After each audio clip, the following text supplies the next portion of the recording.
महोत्सव तहत मैं मोरिया सौला रोशन हाई स्कूल से आप सभी को मेरा सादर प्रणाम।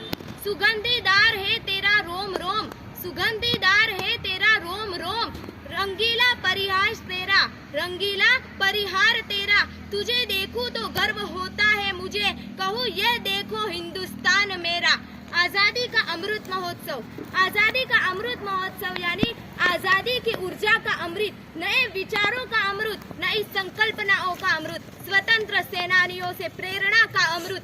ये महोत्सव है आजादी के इतिहास का, नए संकल्पों के साथ का, आत्मनिर्भरता के आगाज का और हमारे भारत के विश्व गुरु बनने के एहसास का।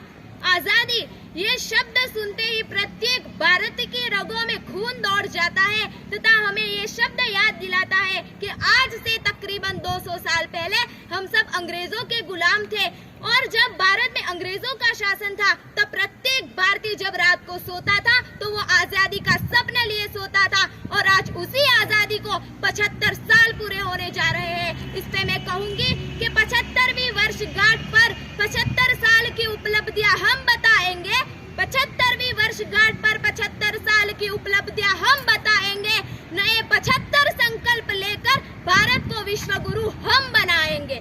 आजादी मिल गई ये कहना बहुत सरल है, लेकिन आजादी मिलने तक का जो सफर हमारे देश का रहा है वो बेहद ही कठिनाइयों से भरपूर है।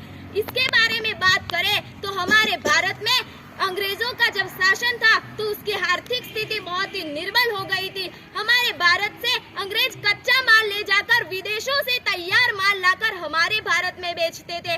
पहली बार भारत में लोकतंत्र की स्थापना करना और इस जनजाति को लोकतंत्र की जानकारी देना इतना आसान नहीं था। हमारे भारत में विविध धर्म और ज्ञाति के लोग रहते हैं, इन सभी को एकजुट करके रखना भी कोई आसान काम नहीं था।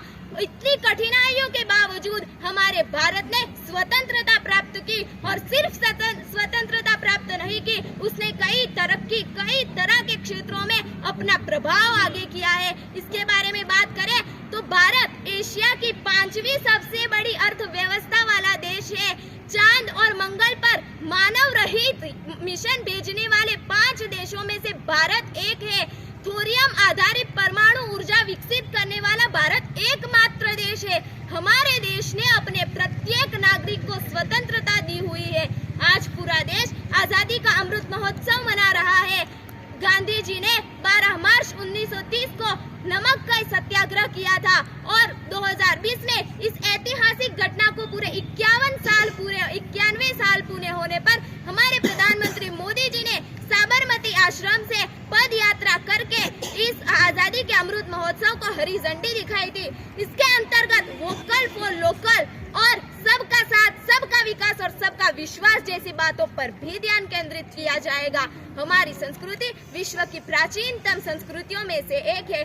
कई लोग हमारी संस्कृति को दकियानुसी भी कहते हैं क्योंकि हमारी संस्कृति मॉडर्न विचार रखने की और मॉडर्न कपड़े पहनने की अनुमति नहीं देती। लेकिन कोई क्या कहता है इससे हमें फर्क नहीं पड़ता, क्योंकि मैं ये दावे के साथ कह सकती हूँ कि एक सच्चे देशभक्त को अपनी इस भव्य, प्राचीन और विशाल संस्कृति पर गर्व होगा। और मैं कहना चाहूंगी हमारी संस्कृति सिर्फ प्राचीन नहीं है, उसमें कई आधुनिक तत्वों का भी मिश्रण है। वो सिर्फ प्राचीन नहीं है, उसमें कई आधुनिक तत्वों का भी मिश्रण है। जब भी मनुष्य कोई कैद से या गुलामी से आजाद होता है तो वो उसके लिए एक यादगार पल बन जाता है। स्वतंत्रता प्रत्येक व्यक्ति के लिए अनिवार्य है। यहाँ तक कि पशु पक्षी भी स्वतंत्रता का रास्ता ही पसंद करते हैं। पराधीनता व्यक्ति के विकास को रोक देती है। इसी के तहत हमारे भारत को भी 15 अगस्त 1947 को भौतिक रूप से आजादी मिली। लेकिन मेरे भारत की वर्तमान परिस्थिति को देखकर मन में एक प्रश्न उठता है, क्या मेरा भारत सच में आजाद है?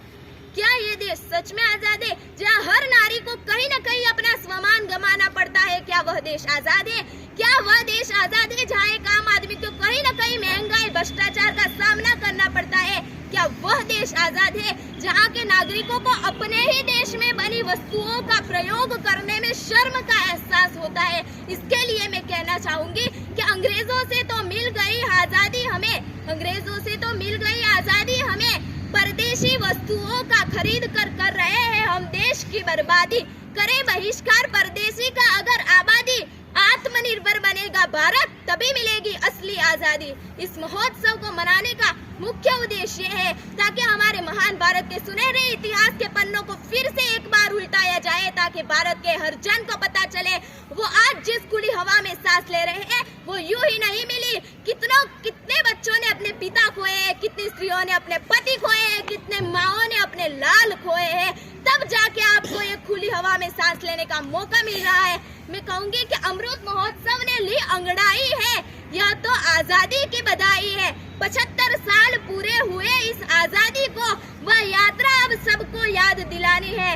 और आज के इस विशेष दिन पर मैं हर भारतीय शत्रु को कहना चाहूंगी कि अब आजाद है हम, अब आजाद है हम। इस आजादी को छीनने नहीं देंगे, हमारे तिरंगे को अब हम गिरने नहीं देंगे। जो आंख उठाएगा इस हिंदुस्तान की तरफ, उस आंखों को फिर से दुनिया देखने नहीं देंगे। अस्तु, जय हिंद, जय भारत।